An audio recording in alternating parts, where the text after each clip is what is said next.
जय श्री राम। घने वन में जब राजा प्रताप भानु रास्ता भूल गए तो थकावट से उदास राजा घोड़े समेत भूखा प्यासा व्याकुलता से नदी तालाब ढूंढते ढूंढते बिना पानी के अचेत हो गया।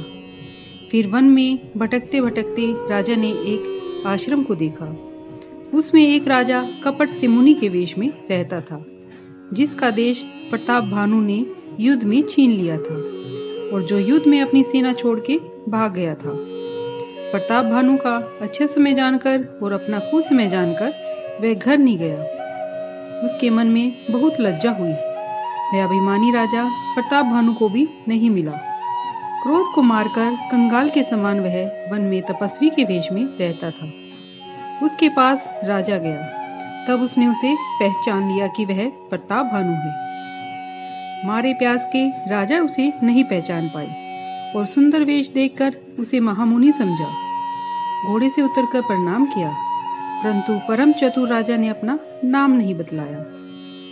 राजा को प्यासा देखकर उस मुनि ने सरोवर दिखला दिया। तब राजा ने प्रसन्न होकर घोड़े सहित स्नान किया और जलपान किया।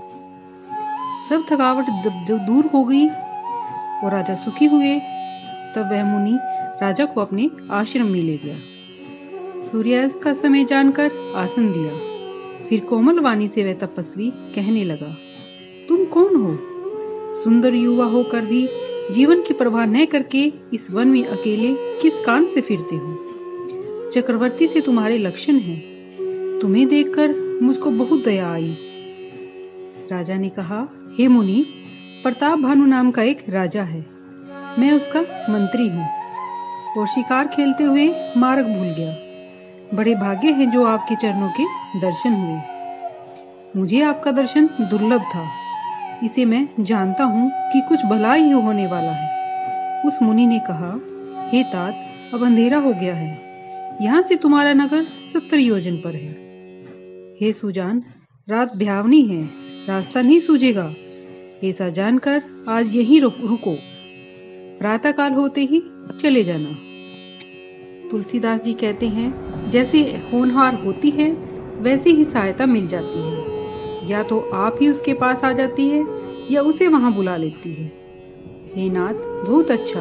ऐसा कहकर मुनि की आज्ञा सिर पर रखकर घोड़े को वृक्ष से बांध राजा वहां बैठ गए। राजा ने बहुत बाती से मुनि की बड़ाई की, उसके चरणों में प्रणाम कर अपने भाग्य की सराहना की।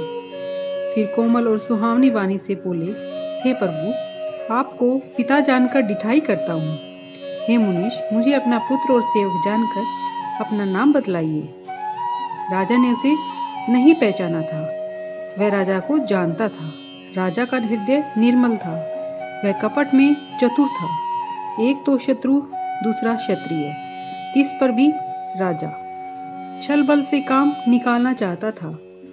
उसने राजा सुख को याद करके वह शत्रु दुखी था। कुम्हार के अवे की अग्नि के समान हृदय जलता रहता था। राजा के सरल वचन सुनकर वैर याद कर मन में उसे बहुत प्रसन्नता हुई।